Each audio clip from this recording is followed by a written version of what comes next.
Morning, sir. So, good morning, good noon, and welcome, and thank you for coming.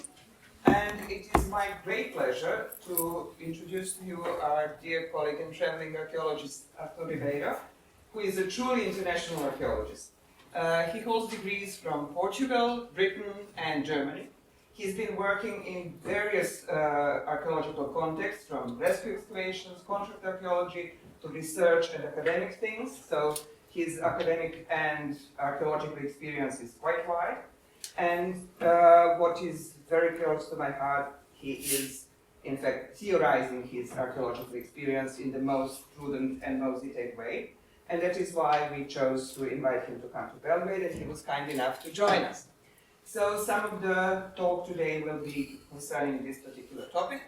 And also it is related to his, at the same time, to his very important role as an editor of a very important journal, Archaeological Dialogues, that is one of the very rare journals that still publishes theory. So we've been discussing for 2 days now that theory is somehow, again, slightly out of fashion, and we are trying very hard to put it on the agenda again.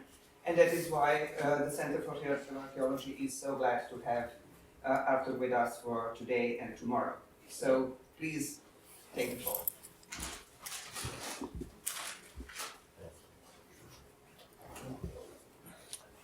Thank you very much, and thank you for that very generous introduction. And I'm very happy to have been invited. I've been having a great time, and I've been very happy to make new friends here in Belgrade. And so I've got 2 talks. This is the first one today, and I'll be going through. So just to give you, it's going to be a bit long. I wasn't sure how long it should be, but I think I'll estimate it to be around 90 minutes. And this is just get a general idea of what's going on, so that if you get stressed out, oh, how long it's going to take, you can check, how much of the talk left is, how much, I still have left to talk. So it is a bit dense, and I'll be going through this for about an hour and a half, maybe a bit shorter, and then we can all have lunch and not go hungry. So let's go through the introduction. Anyone remember this movie from 1988 by John Carpenter called They Live? So it's, like people from my generation, 30s, 40s, they might remember this movie, and it's a fun movie. It's about ideology. It's John Carpenter's interpretation of ideology.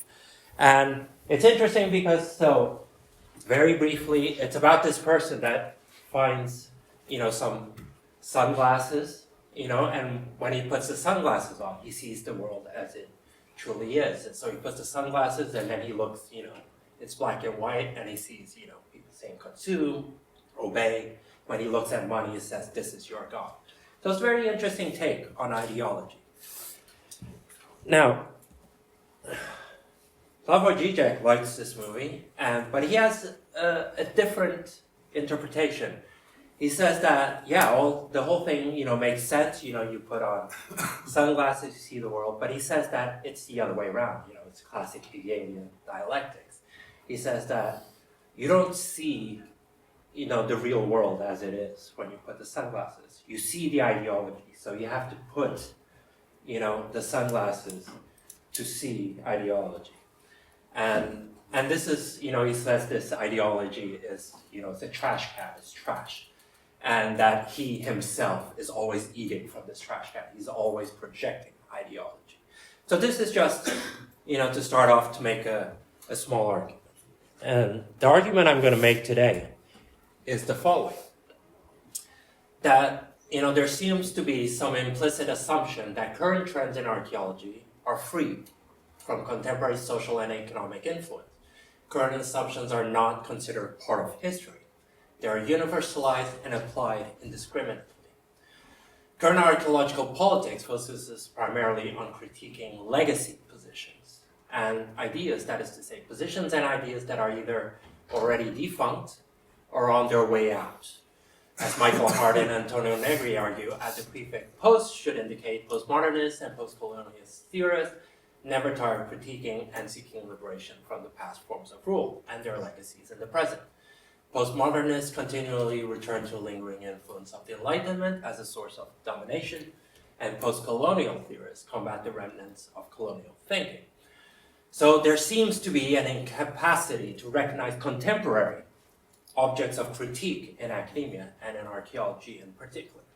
Bear in mind that this is still important, this type of critique. Postmodernist and post-colonial critique is still important, of course. But we are living in a different world today. We are in the 21st century, and there is something else going on. So, just to give a very brief sample, you've got Julian Thomas' 2004 Archaeology and Modernity, which critiques modernity, critiques the nation state, etc. Then you've got, for example, a more recent book, I think it's from a couple of years ago, by Greenberg and Hamelakis, where they still frame critique through the concept of nation state. They still talk a lot about race. And if we talk about the dawn of everything, they are critiquing social evolutionary theory, and they are proposing a more anarchist, they do propose the ideas of agency and so on. So that's what they're doing. And this is, I think, a decent sample, just 3 big books, from recent years that are political, that are very political. But they are talking about the past. They are talking about ideas of the past, some of which that are already on their way out. Important critique, but there's, I think, a lot more going on. So let's talk about the ideologies of our time and what is going on today. So we are living in a period that has been called late capitalism. This was studied by Ernest Mandel in the 70s. And that's it in terms of economic standpoint. From a cultural standpoint, we are going through postmodernism. Some people call it, super modernity, like Marc Auger. Empire, that's what Michael Hart and Antonio Negri call it. Boltanski and Schiapello call it new capitalism, and Robert Reich calls it super capitalism. And there's countless more names for the period we're living in. It's a period that started after World War II, with processes of decolonization and the restructuring of the global political and economic order. It first started off as a 3-world system in the 1950s, and then in the 1980s, it became separated into 2 worlds, what's called the Global North and the Global South, separated by the Brandt Line. And as some people have argued, we are now living in a 1-world system, or a flat world system. The people of the ontological turn, when you hear about flat ontology, this is where they got the idea from. And it's also important to remember that the transition from classic capitalism, or, people call it differently, or imperial capitalism, or what have you, to late capitalism, or from modernity to postmodernity, is neither linear nor immediate. There are still elements of classic capitalism and modernity in the world today, which is what many archaeologists still rightly critique.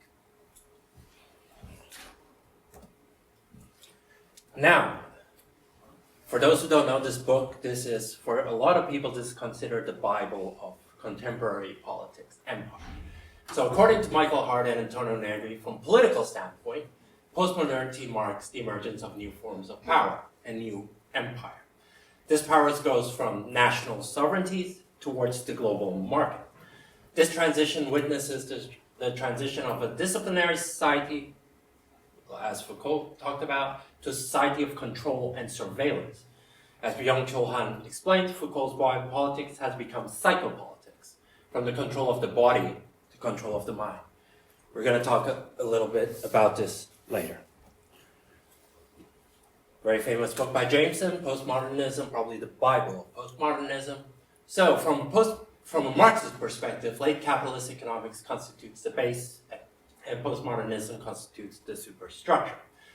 Despite the name, late capitalism, it does not necessarily indicate its final nor its imminent collapse. Much on the contrary, according to Mandel, late capitalism reveals a stronger global form of capitalism, one that is more distilled and pure. Just as late capitalism is capitalism with a new logic, postmodernism is culture. It's modernist culture with a new logic. David Harvey, economic geographer, very good economic geographer, and he's the one that really, came up with the correct terms and the correct description. A very good description. So late capitalism inaugurates a new form of capital accumulation, which David Harvey calls flexible modes of accumulation. Now, capitalism leads to crises of accumulation, and transition to flexible accumulation was to avoid these crises. So let me just explain this a little bit better. So in capitalism, as Marx explained, it always leads to crisis at a certain point because there's always accumulation. But accumulation, sometimes what happens is that it leads to surplus. And that surplus then cannot be spread out. When you cannot spread out your surplus, what happens? Factories, employers, they fire people. You fire people, they don't have money. They can't, live a lot. So if they don't have money, they can't consume. If they're not consuming, then you start gradually having this process where there's less and less money going in through society. So this is something that, that Marx described, and this was something that was happening after a couple of decades after the war. And the transition to flexible accumulation was to avoid these crises, was to have a way to distribute surplus in a more flexible way so that you can avoid these crises. And this meant going from mass production, a long-term and regulated economy, to one that promotes more individualized products, small-scale and short-term services, entrepreneurship, and flexible forms of income. This also meant transitioning from a Fordist type of labor to a post-Fordist one, leading to an increase in the gig economy. So services like Uber, another scale altogether, contract archaeology, and short-term postdocs, for instance. As the economy becomes more flexible, it becomes easier for small businesses to spread their commodities on a global scale. Also, as businesses become smaller and more flexible, the concept of the boss as a patriarch is replaced by the boss as a network. And we're going to talk a little bit more about this. Pierre Bourdieu, a fixture in archaeological theory. As Pierre Bourdieu and Mike Savage have pointed out, current society operates according to various forms of capital. It's not just about money. It's about how we think of money and what we associate to money, such as social capital, the capacity to have friends in powerful places. Cultural capital, like consuming, the right sort of, consuming fancy classical music, or going to watch, those fancy French hipster movies or whatever, all of that, it's cultural capital. And symbolic capital, wearing like a tie, for instance, it's considered, like it indicates this person has a good job, etc. So all of that represents money, but different forms of money. And it becomes, in recent years, it has become easier to spread it about, to have engage with different forms of capital. But as it spreads about through these different forms, it leads to a difficulty in distinguishing social class from one another, right? Like Kanye West, when he was had this collection of clothes that was like homeless people, but then it cost like $3,000 or whatever for a t-shirt filled with holes, etc. I mean, you look at that person, you don't know, like, is this an actual homeless person? Or is he wearing like a $3,000? So there's a lot of interesting stuff going on. Okay, now it gets even more complicated. So during late capitalism, two ideas become inadequate: the genealogical tree and the narrative. The genealogical tree, a metaphor that conceives the origin of things as roots and the branches as later developments, is replaced by Deleuze and Guattari's rhizome, a root that spreads horizontally and is constantly establishing connection. With the collapse of temporal horizons, the linear narrative loses efficacy.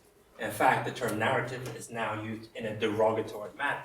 Movies, TV shows have embraced non-linear storytelling. Pulp Fiction, Everything Everywhere All at Once, and academic books as well. So when you go back to books from modernity, it was very popular. So this is Robert Flood, so 17th century. Very interesting to see the origins of things, in terms of a tree metaphor, etc. But at a certain point, as the world changed, people realized this doesn't work that well anymore. It's too linear. It doesn't capture enough things going on. So they started using the rhizome, which, as a network, it's a lot more dynamic. It's an open network. You can add stuff. You can remove stuff. It spreads horizontally a lot easier. And from there, you get the popularity of the Deleuze because they're the ones that introduced this concept. So, Luc Boltanski and Yves Schiapello, they wrote a great book, a very big book, but it's very easy to read, where they go through corporate management literature, and they analyze the way we think, how we think of the corporation throughout the 60s to the 90s. And in that literature, they noticed that in the 60s, it was all about hierarchies. Well, it was all about maintaining hierarchies in the corporations, having, the important people at the top, and all, the proletariat right at the bottom. In the 90s, however, they started promoting networks and fluidity. So, what has happened in the meanwhile, in late capitalist labor, is that the metaphor has become the open network. You have to think of work as an open network of, you connecting with that person, you connecting that person. And, as capitalism became more global, that network has to expand towards a global scale. The networker becomes the human rhizome, right? The worker is now that person that should go around and shake hands with people, just like I did just now. I came to Serbia, I shook hands with people, etc. I establish new collaborations, etc. So I am a human rhizome myself. And of course, it's always important to move around. That's a very big thing. Loyalty in certain parts of the world now, loyalty to a region and to the family has become sources of job insecurity, right? And this is a great sentence in the book. Great men move around, weak men stay put.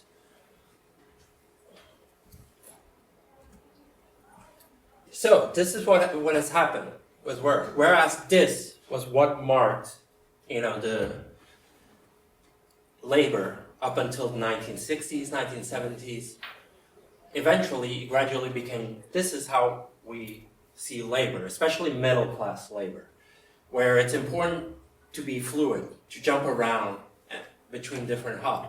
It's not so much about vertical mobility. It's also important horizontal mobility between different nodes and hubs of the network.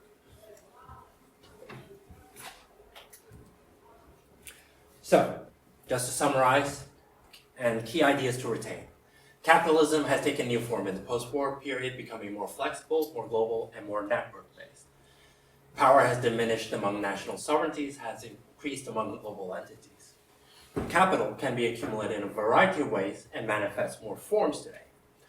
Labor has become more global and flexible. The middle class, in particular, has gone from Fordist labor to a post-Fordist labor, which is based on networks rather than hierarchies. Work is not just about vertical mobility, but also horizontal mobility. And open border policies has allowed people to work in different parts of the world. The gig economy has also allowed people to switch careers more easily. Okay, let's go even more specific. Let's talk about culture in today's time. So Byung-Hul Chan talks about hyperculture. And it's a very interesting concept. He says that culture has increasingly lost a kind of structure familiar to us from conventional texts or books. There are no stories, no theology, no teleology to give it the appearance of a meaningful, homogeneous unity. The borders or enclosures that convey a semblance of cultural authenticity or genuineness are dissolved. Culture is bursting at the seams, so to speak. It is exploding all ties and joints. It is becoming unbound, unrestricted, unraveled. A hyperculture. The hyperspace of culture is organized not by borders, but by links and network connections. Hyperculture means more culture, a culture that is denaturalized and deterritorialized, liberated from land and soil. Whereas culture is conventionally conceived as bounded, local, temporal, hyperculture incorporates elements of cultures and unbounds them. This is more than just hybridizing or globalizing culture. It is something else altogether. Hyperculture emphasizes and strengthens what Marc Augé calls non-places. So, just to give you an example. So this is a village in Portugal, nice village, and here culture is seen as a home. You know, it has a sense of a home. There's a sense of place. It's occupied by several generations of people. You know, it's linked to rituals, you know, some festivals that occur every year, and that sets the time, that sets the pace. You know, people build their lives around these rituals. You know, it's preparation for the summer festivals, parties, etc. Winter, you've got Christmas, you've got all of that, and there's a strong connection to those rituals. So it's linked to tradition and the past. It is conservative, not necessarily politically, but it's conservative in the sense that they don't need to change much. These are people that they figured out how to live, and they say, this is fine, we can do with this, we don't need to change for the sake of change. It's marked by slow routines. It's marked by low mobility in the sense that things are all pretty much around. You can, you know, person can live here, grabs groceries there, etc., etc. So they don't have to move that far away. It's disconnected from big network hubs. You know, it's usually, there might be a highway passing by, but it's not, you know, it won't have an airport, for instance. So there's a strong link to territorial land, to ownership, etc. And there's local customs and cuisines, and very important, identity is based on profession, family, and place. So if you live here, you can, for instance, say, oh, where are you from, blah, blah, blah, oh, I'm the son of, you know, Ribeiro, yes, Ribeiro, blah, blah, you know, mentioning, you know, the name of your parent, of your uncle, etc., the people will know who you are. You know, you can say, oh, I'm from this even smaller village or whatever, and people will know. This is, of course, not possible in an airport. You don't go to an airport, it's like, who are you? I'm the son of Ribeiro. Like, what? You know? And they will have no idea who the hell Ribeiro is. It's because this is a non-place, right? It's a place where it's transitory. You're not there, you don't live there. You don't live in airports. You know, maybe except Tom Hanks in that movie. But so it's a transitory place. You know, it's marked by fast actions. You don't have slow routines. Nobody's like, I mean, some people, when they have like long connection flights, they might chill a bit. But usually you're running around, you're like, oh, where's my passport? Let me grab this, where's my ticket? It's progressive. You know, people are trying to streamline it even more, making it more efficient. Time has no signification. Time is a number here. There's no routines, there's no meaningful meaning to time. That's why, you know, for instance, me, you know, I'll fly to the US. When I come back, I have to connect in London. What I do in London, even though it's in the morning, I'll grab a beer. I'll grab a beer at 9 in the morning in London because I just had a long flight and I need to relax. And so this idea of just drinking whenever, at whatever time, it wouldn't make sense in other places. But here, time has no signification, so you can drink a beer whenever. It's very connected, of course. Buses, trains, subways usually. It's a hub in a network, usually connected to a large city. And identity is based not on family and place, but on consumption, lifestyles, and mobility.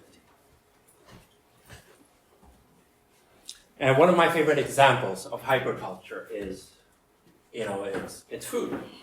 And so this is a sushi place in Osaka. It's marked, you chat a little bit. It's a place that has been there for several generations.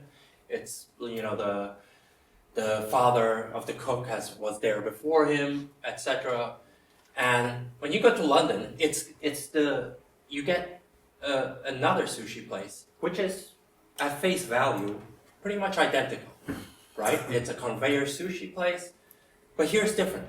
And the difference is not really the food or anything, but the fact that it's placed at a hub. It's a franchise place called Yo Sushi. You go in, it's being fast. You're not there to relax, you're there to grab some lunch before going to somewhere else. Whereas here, you're supposed to take it easy, etc. And I find this very interesting because one is culture and the other one, this one, is hyperculture. Yet, technically, if you look at the material culture, and if we are archaeologists, you can barely tell the difference. How do you tell the difference, right?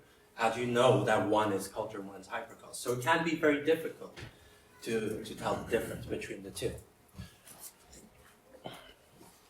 Going back to Byung-Chul Han. So he says that the excessive opening up and removal of boundaries present at all levels of society is the imperative of neoliberalism, globalization of neoliberalism. Globalization also dissolves all closed structures in order to accelerate the circulation of capital, commodities, and information.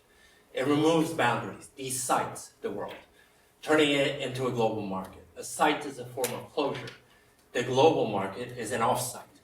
Digital networks also abolish sites. The internet is an off-site too. It is not possible to dwell in it. We surf the net. Tourists also travel through the de-sited world. They circulate incessantly like commodities and information. So I think this really captures the type of world we're talking about here. So, and in archaeology, we then, given that this is all happening, in archaeology we start struggling. So this is my colleague, he's actually my boss now, but,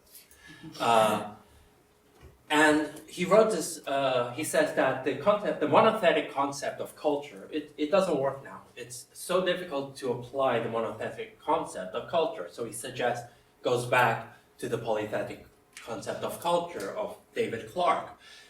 But even there, I think this is only temporary. Even this concept is too restrictive and doesn't really work well with things like hyperculture.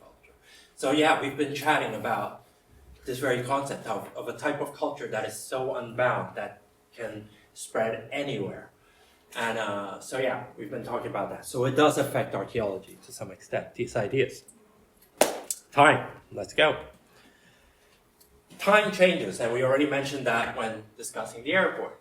So there seems to be a general inability to end and to conclude. And it's also the cause of today's acceleration. Time is running off because it cannot find an end or conclusion, because it is not restrained by any temporal gravitational forces. Acceleration is an expression of the bursting of the temporal dam. There are no longer any dams that regulate, articulate, or give a rhythm to the flow of time. There are no dams to hold or halt time by giving it something to hold on to. Hold in its exquisite double meaning. When time loses all rhythm, when it dissipates into the open without any hold or direction, then all right or good time also disappears. And this is something that, I mean, some of us might have experienced, that it's hard to really understand how time is working today. Now, so I looked into this book by Enda Duffy, The Speed Handbook, and it's very interesting because, so Enda mentions that in the first half of the 20th century, the symbol of speed, of acceleration, it was the car. After World War II, the symbol of speed and acceleration is the computer. And we're going to talk a lot about computers today. And this is because it's very interesting. So, going back to Han. Modern technology moves the human being away from the Earth. Airplanes and spaceships pull the human being away from the Earth's gravitational field. The further one moves away from the Earth, the smaller it gets. And the faster one moves on the Earth, the more it shrinks. Every removal of distance on the Earth brings with it an increasing distancing of the human being from the Earth, thus estranging the human being from it. The internet and electronic mail let geography, even the Earth itself, disappear. Electronic mail carries no mark indicating the place from which it was sent. It is without space. Modern technology deterrestrializes human life. So, great book, The Center of Time. Back to hyperculture, where he also talks about time. Our present day is characterized by the collapse of horizon. Contexts that provide meaning and identity are disappearing, and the symptomatic results are fragmentation, a kind of pointillism, and pluralization. This also applies to the way we experience time. There is no longer this sort of fulfilling time that is due to a beautiful structure of past, present, and future. That is, to a story, to narrative suspense. Time becomes naked, that is, devoid of narration. So we live in a world where the past, present, and future have collapsed into an eternal present. According to this view, periods and cultures with beginnings and endings are disappearing. All that exists is an atemporal and acultural infinity that is constantly in connection. 80s and 90s, biggest movies were time travel movies. Time travel is very popular, and they still exist. But time travel is difficult as the trope, as a good trope for movies, for expressing, difference, how the past was different from the future, how the past is different from the present, etc. It's becoming harder to pull convincingly. So you don't time travel now. You create entire worlds that are separate, and you do the multiverse thing, where you say it's not just about the same place, but in a different time. You have to create a different place altogether. I mean, some of you might see this analogous to the ontological term, where people will argue like, oh, those people are in a different ontology altogether. So I find this quite interesting, this transition from time travel in movies to eventually to multiverse.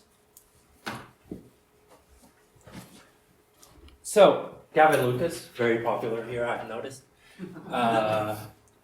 And yeah, but Gavin Lucas actually, subscribes to this. He does think time in terms of a network. And, he was in Kiel a while ago, and I did accuse him of, presentism, that he's basically doing presentism where he thinks of time as one giant block.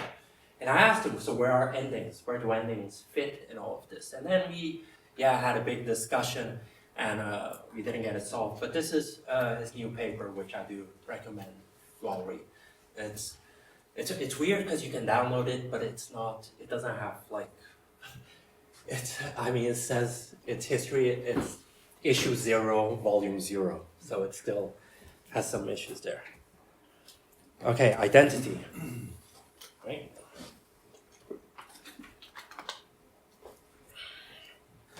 Identity, social class, the precariat is a topic that's very close to my heart. I like talking about this. And all of this has changed. It's changing the way we think. It's changing the way we talk about identity. And I think it's very important that we start talking a lot more about social class and poverty and how it manifests today. Not how it's sometimes imagined in the archaeological world.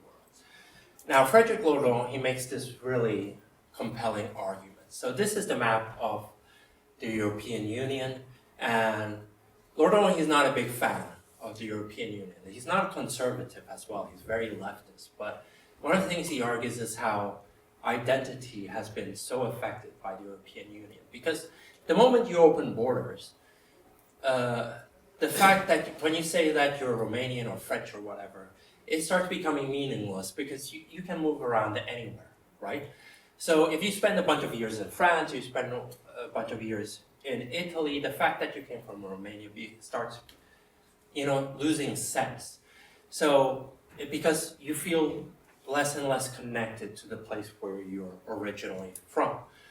And so this has really affected, he goes so far as to say that if you identify yourself with a place and with a family, that can be considered proto-fascism. That, holding this connection to land, it's, considered very unsavory in the political world we live today. And I understand what he's talking about. Because, so when identity to place and family and nationalities or whatever start disappearing, when they become less important, what do? You switch. And postmodernism inaugurated a new way of thinking about identity, which is, a lot more flexible, of course, and which is a lifestyle identity.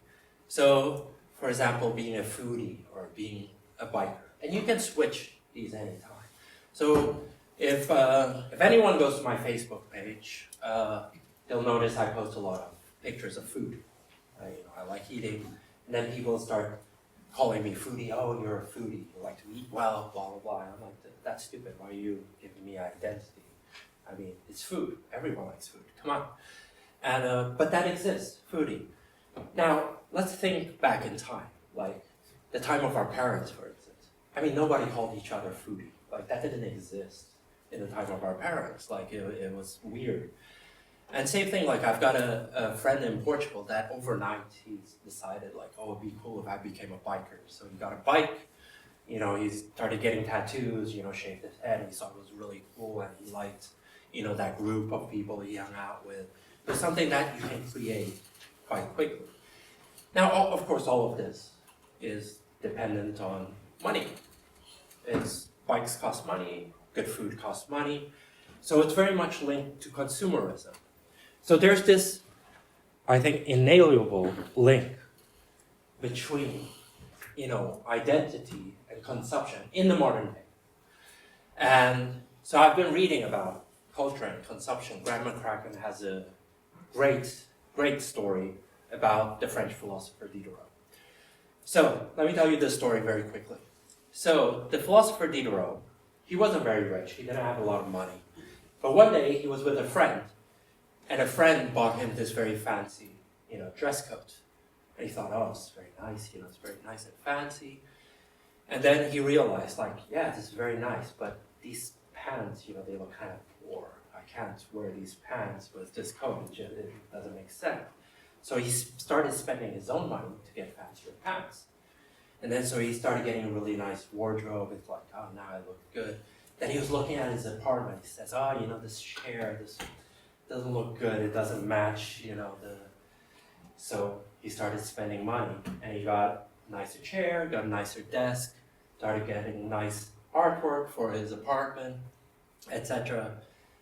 And he ended up putting himself into debt and losing all this money because of this coat. And there's this great letter where he says, oh, God damn it, that stupid coat. I don't know why they gave it to me.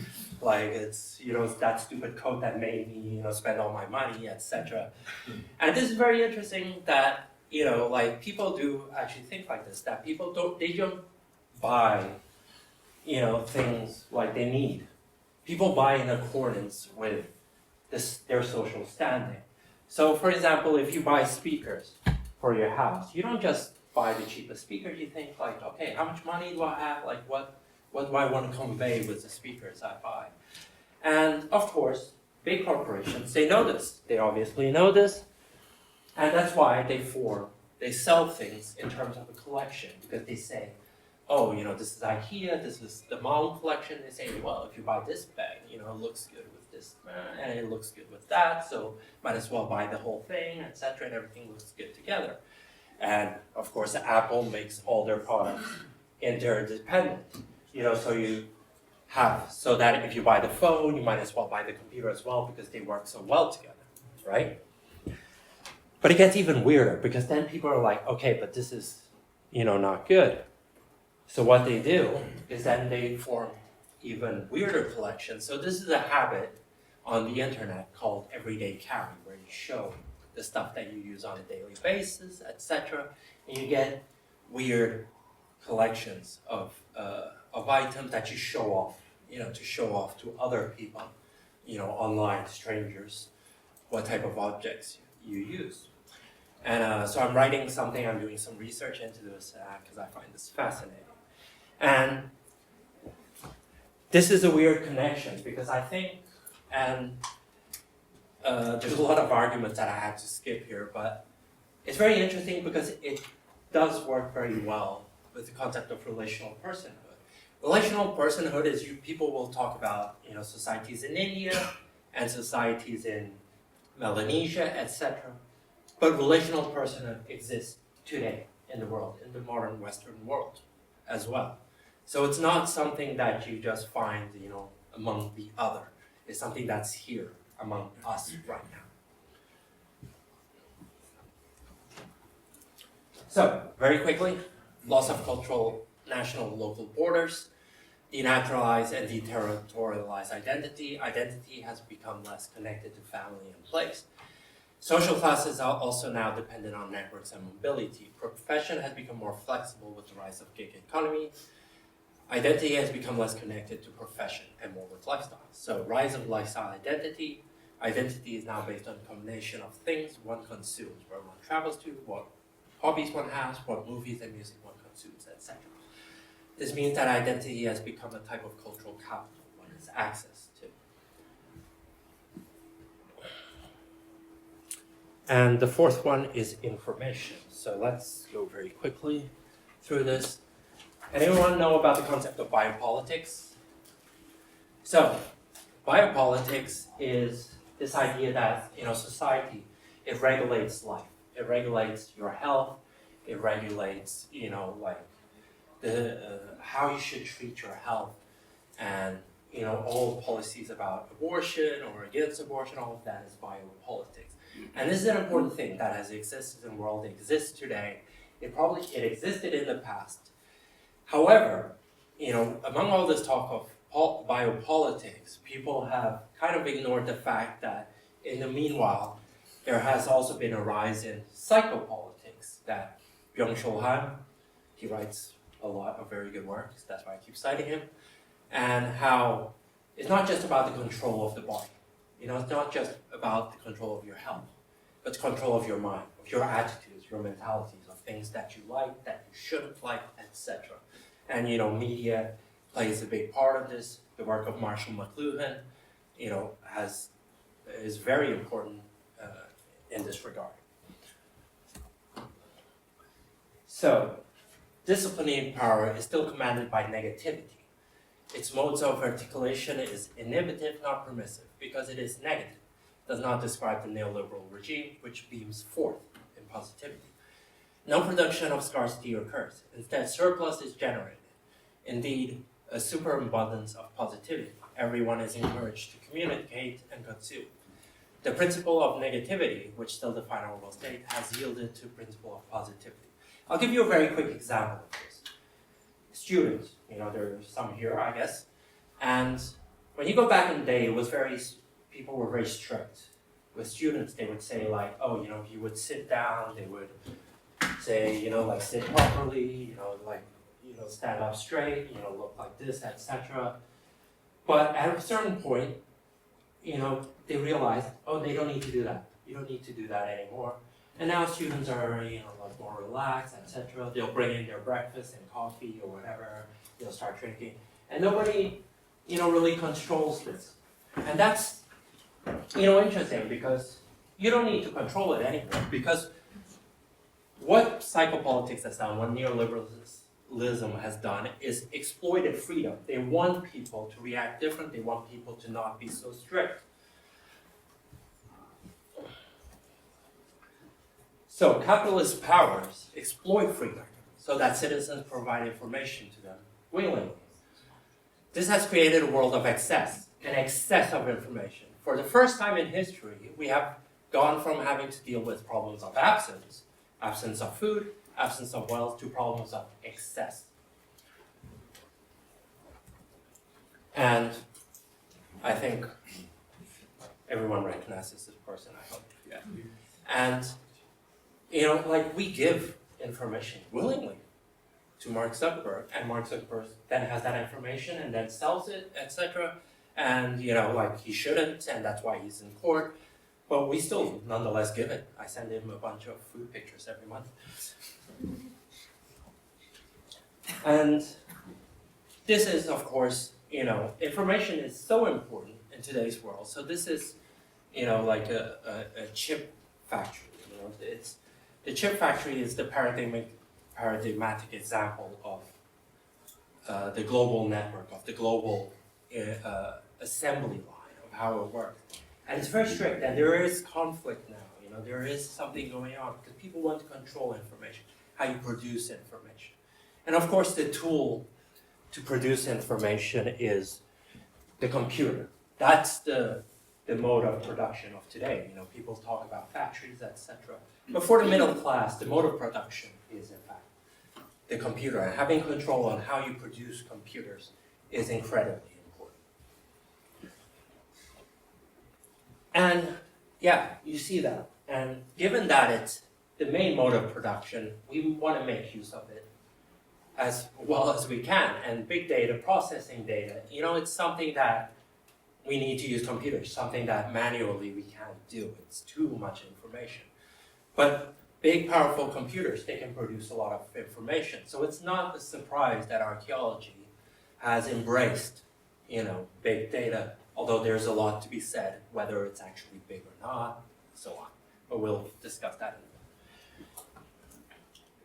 So, we allow ourselves, this is a different point, that we allow ourselves to be easily affected by fast sequences of information. It's quicker to appeal to effect than to rationality. And effective communication is not the better argument, but the most exciting information that prevails. Now, this is an important point, and I'll explain why, because it's hard to rationalize. So today, when I recommend students to read, Marx, Capital, that's 3 volumes. That's about, 3,000 pages. That's too much for the average student to read. So you give them that information that is very exciting, that they can memorize, because it's easier to, as Byung-Chul Han says, it's easier to affect, to cause, a sensation in the students, rather to have them sit down and think about things properly. Perfectly understandable. Yeah, so you have. Affect has been studied. It's very popular now. Hamelakis writes a lot about it. But it is easier to project into the past, so this is something that I'm also critical of. And you do get, exactly what I just mentioned, the idea that, it's important to surprise, to cause, a sensation of look at this is so cool. And this was, the Homo naledi cave excavation in South Africa, if I'm not mistaken, where even before peer review, they were already distributing, talking all to all the press and saying, we found the coolest thing ever. We found, the first instances of this or that. In their case, was the first instance of arts. So, yeah, archaeologists are being affected by this. So, just to summarize all of this, culture, even though it still exists, culture has given way to hyperculture, more aggressive, non-local, mobile form of flexible international culture. This has led to the fragmentation of boundaries and reduced meanings associated to traditional culture. Time, with the collapse of boundaries, all that exists now is in its eternal present. This is a period of continuous movement of infinity, where things never finish or end. It's about moving forward as quickly as possible, but without knowing in which direction. Identity, social identity, becomes based on lifestyles rather than on place and family. Global consumerist practices play a big role in this, as well as the fact that it has become easier to travel across the globe. Since World War II, there has been an obsession with information. We are shifting from a biopolitical society to a psychopolitical one, where information is extracted, used, and sold in order to organize the society. This has created a situation of excess where there is too much information and where rationalization becomes impossible. Information has become the new form of power, and we might be witnessing a new Cold War based on information control. This is, of course, speculative because it's happening right now. We have no idea what's happening. Okay. Let's talk about archaeology more closely now.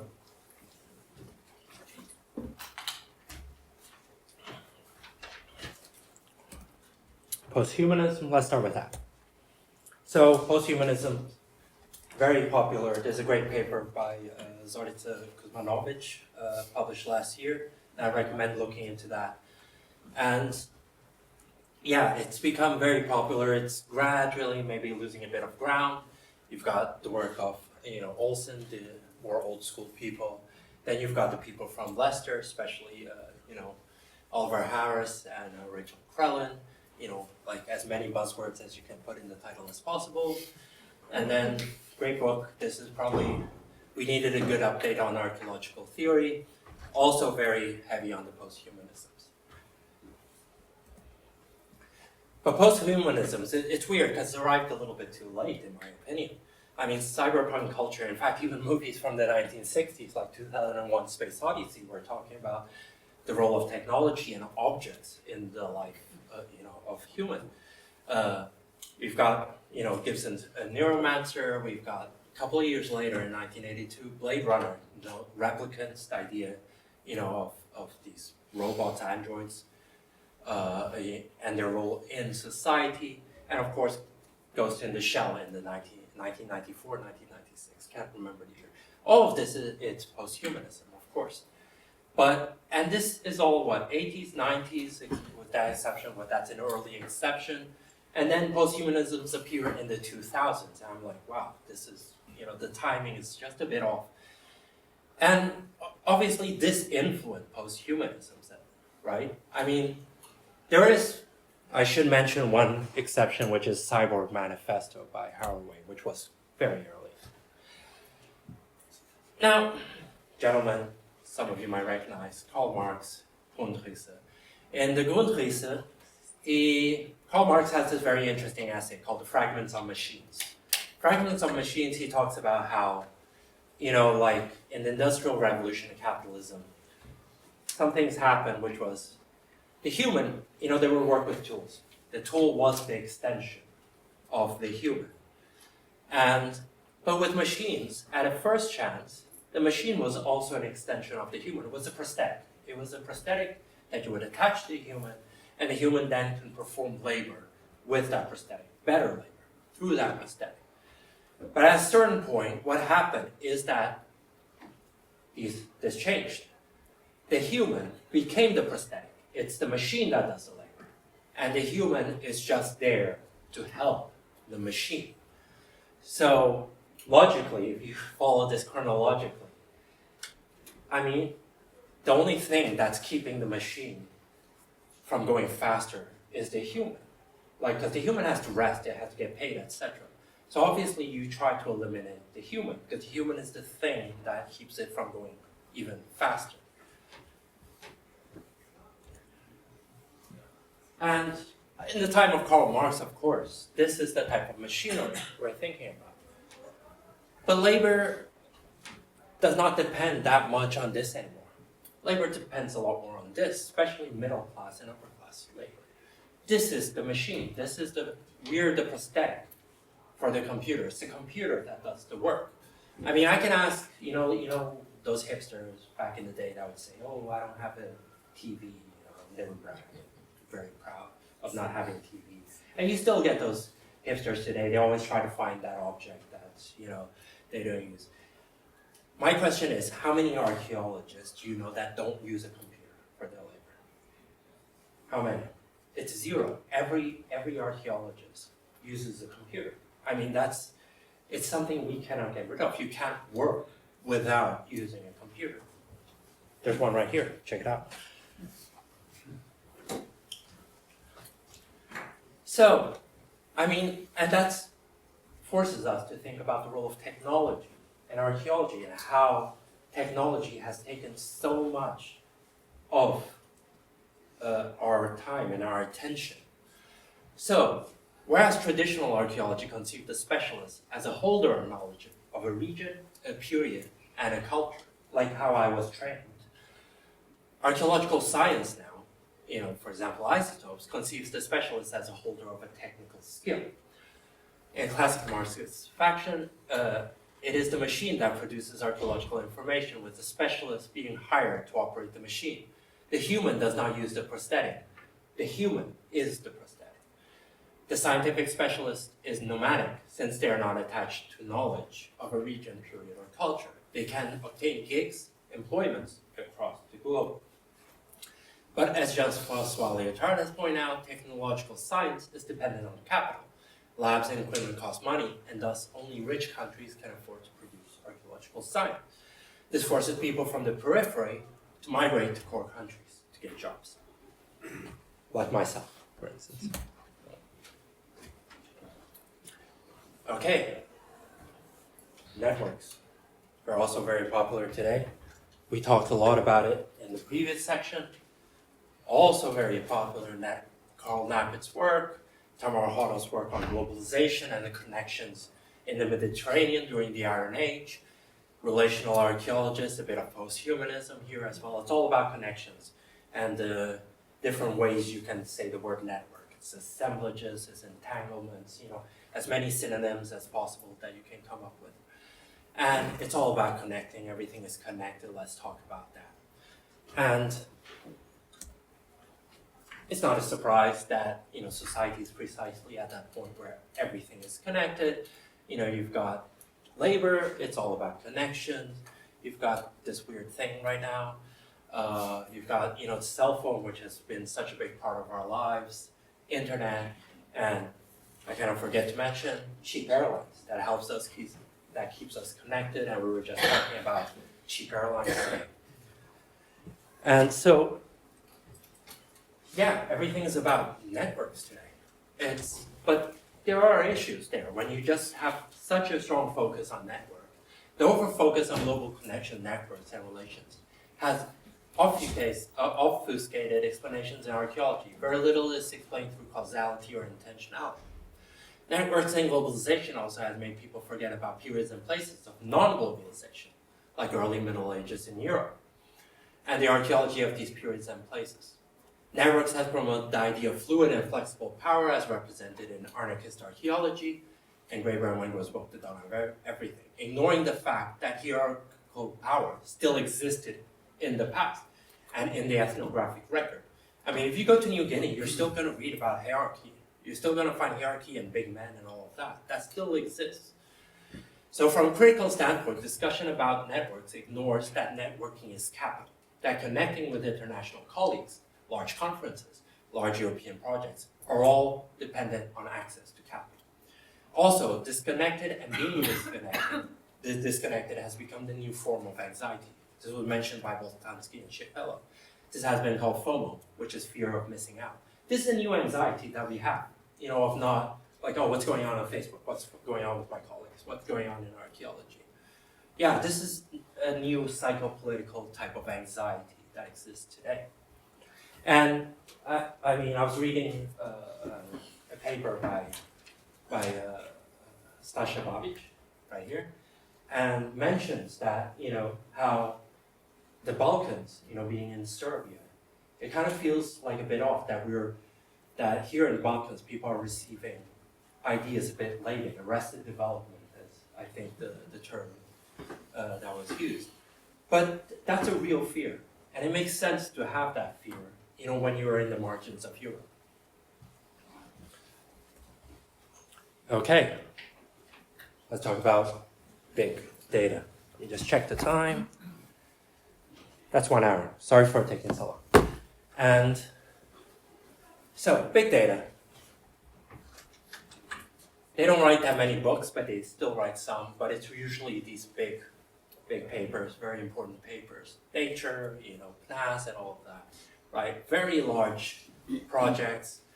This is Peter Turchin's, analysis of historical databases. This is analysis of inequality at a very large scale, looking at, I think it's house size, if I'm not mistaken. Some probability distributions, very cool work by Shannon. A lot of data, long periods, big regions, right? Now this is, interesting work, and there are some works. There's also, the use of Gini coefficient in that work by Kohler and Michael Smith, 10,000 years of inequality, and there have been, in recent years, people saying, oh, we need to grow bigger.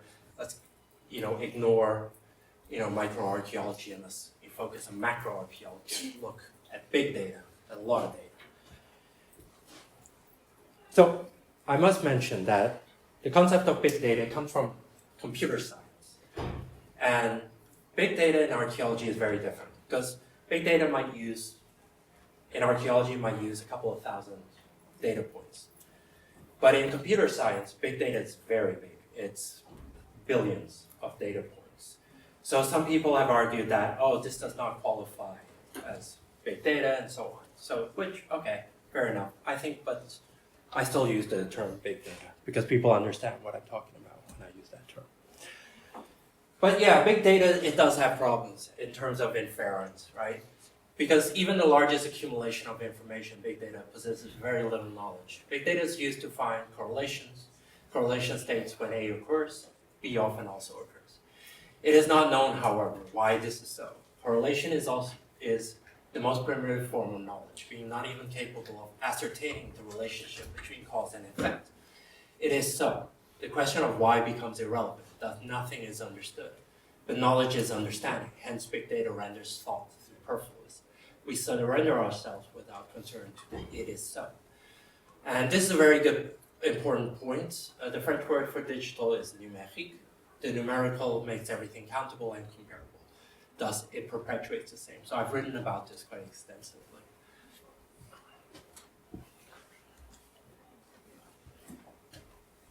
Yeah, so big data gives us a chance to view. This is a quote by Alex Penland. And he says big data gives us a chance to view society in all its complexity through the millions of networks of person-to-person exchanges. If we have a God's eye, all-seeing view, then we could potentially arrive at true understanding of how society works and take steps to fix our problems. I did emphasize those two. I mean, I don't know what true understanding. I don't know what that is. And millions of networks. So there's mention of networks. I don't like this. It feels so weird that people are like, "Oh, we need more data." It's like it's like a junkie. That, "Oh, I need it. Let's get more data." That's what some of the data sound like today. It's like I use a comparison to a gambling addict that they're always, "We're gonna get it soon.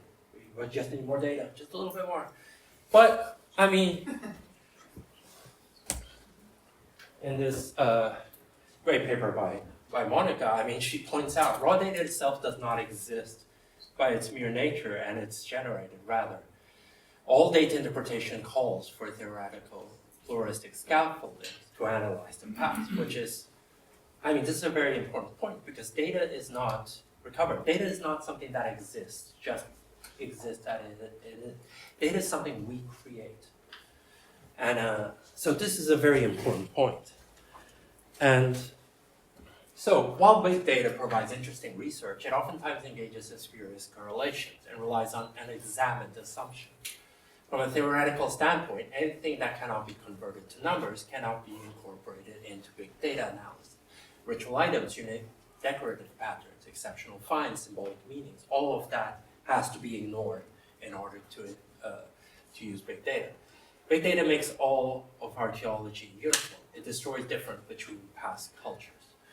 Big data does not need one to travel to the field. It can be done simply by downloading datasets available online. One can produce articles, books, survey theses, PhD theses of a country like Portugal or Serbia without traveling once to these countries, without having to read one single article in Portuguese or Serbian. Big data analysts do not need to work at the micro scale nor on large open excavations, which can take decades to conclude. But there still needs to be work done at micro scale and on large open excavation that, when combined, can produce larger data sets. So this is one of the ironies of macroarchaeology, where they say, let's ignore microarchaeology, let's just work with the macro. But the macro is the accumulation of micro-scale work. Like there are people in the field working, and at a smaller scale, and they're the ones that provide the data for the macroarchaeologists. So how do you ignore the micro-scale? It's some weird contradiction. And this is something that I struggle with sometimes in Kiel, where I'll get a student that will say, "Oh, I'm very interested in working in Portugal." And then I'm like, "Okay, then, grab a flight and go." But they don't want to go to Portugal. They don't want to go there. And they want to download the stuff online and work with that. And I'm like, that's not how it's done. I mean, you can't just, download a bunch of stuff, or download a bunch of articles, just jump to the radiocarbon data and ignore the archaeological context of the radiocarbon data. So I do have some type of problems with this. Although I do like it to varying rates. I do like this research though. Okay, and I'm almost finished. And politics, very important point. Politics. So this paper came out. It's by the Black Trial Collective, a very interesting collective. Was very good people. I really like the work of Borg, of Flexner, of Freeman, etc. And they wrote this paper. This was published 1st of October, 2023. So not too long ago. About 6 months ago, give or take. And so it is a very recent paper. And when you look at the topics, they'll talk about decolonizing indigenous knowledge in theory and practice. They'll also acknowledge and embrace the fluidity of diversity of sexes and genders, all these postmodern talking points. And they'll say they'll combat retrograde and racist narratives. Very important. So this is important work. However, it all feels very dated to me. I read this and I'm thinking, this has been the same discourse for the last 40 years. And I'm wondering, is it going to move beyond this? Is this what we're going to do over and over again? And going back to a gentleman I've mentioned quite a lot, Yanis Hamelakis. So he talks about the recent, this 2015 recent crisis of financial capitalism. Hamelakis likes to talk about capitalism, the logic of capital, all of that, right? So and I thought, I was reading this paper and I thought, oh, it's recent. It's about something that's happening recently. He talks a lot about contract archaeology, which, I engaged with. It's a great paper. He really describes in detail the contract archaeology landscape of Greece and all the problems it has and how it pays terribly, how contract archaeologists don't have time to publish, they don't have time to think about, the data they're producing, and, difficulties of always running around the country, excavating here and there. So it's a good paper. But as you read the paper and you go towards the final pages where you think, oh, there's a cool conclusion here coming, he talks about national archaeology. He talks about the 19th century, the work of Diaz-Andrew, and I'm like, why are we going back so far back in time? Why are we going towards there? And he mentions we have to, to fix contract archaeology, we have to address the modernist meta-narrative.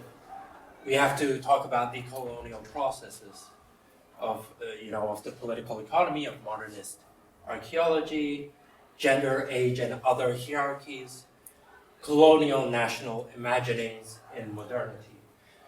And as I was reading this, I'm like, dude, contract archaeology didn't exist, that far back. It's a recent phenomenon. It's part of the gig economy. It's part of the economy that we are living in today. It's late capitalism. Why are you talking about, 100, 200 years ago? Why are you talking about stuff? I mean, how far back are we going to blame, people for things that are happening today? Because it just feels weird. Why stop there? Why not blame the Middle Ages for contract archaeology? Because of the Paleolithic archaeologists, it was them, and that's why I have to excavate to them or whatever. It's just strange to bring that back. Now, bear in mind that I still think this is important. I think that this type of critique is still important. But at a certain point, there are things that we still have to address today. You have to address what's going on today and stop blaming modernity. Descartes, he's another person that we keep blaming, and so on, for the problems we have today. And that's basically, I think, the point, because there are new issues that we're going through today. There is, burnout. You can't explain that on modernity and whatnot. That's something of today. That's a recent phenomenon. The class ceiling, social class, it's strange. I really hate this picture. I understand why it's the cover. But this is not how social class manifests. This is too obvious. Social class doesn't manifest like this today. It's not the cigars and champagne. It's a lot more subtle. Class issues are so much more subtle today, and we really need to analyze them. And the fantastic book by Jonathan Ferry, 24/7, where it's called Late Capitalism and the Ends of Sleep, where he talks about the incompatibility of capitalism and sleeping, and how sleep is affected by capitalism. And I really enjoy the book. And these are problems of today that are affecting us today that you can't just blame on Descartes or whoever. And it's interesting to look at the history, recent economic history, recent cultural history, to understand what's going on in archaeology. So, concluding words. Y'all did great. Good job. So, archaeological politics has sustained the same discourse for the last 40 years. Virtually everything that has happened in the world since World War II has been completely ignored. Ultimately, it has completely ignored the rise of new forms of capitalism. Current political discourse still describes capitalism as it existed a century ago. New effects of capitalism, new social problems have been completely put aside. The effects of cost and mobility in the career of archaeologists have not been discussed. the mediatization of archaeological finds, and the effects of technology and production of archaeological discourse have not yet been debated properly. The lack of self-critique is rampant. Post-humanist ideas of fluidity and flexibility are universal. They are applied to every time period and part of the world. There is no historical consciousness. There's no, oh, okay, this happened during this period, this happened during that period. No, it's just, there's networks everywhere and we can find them all over the place. There's also too little discussion of the problems of our time in archaeology, like mental health crisis, scientific funding reserved for rich countries, the growing dominance of technological science in archaeology, etc. And I have written extensively on all of these topics. Don't read all of this, this is too much work. But I will highlight two recent papers, the postmodernity paper and on class and elitism paper in archaeology. And yeah, so this is a topic that it's close to my heart. So, and with that, thank you.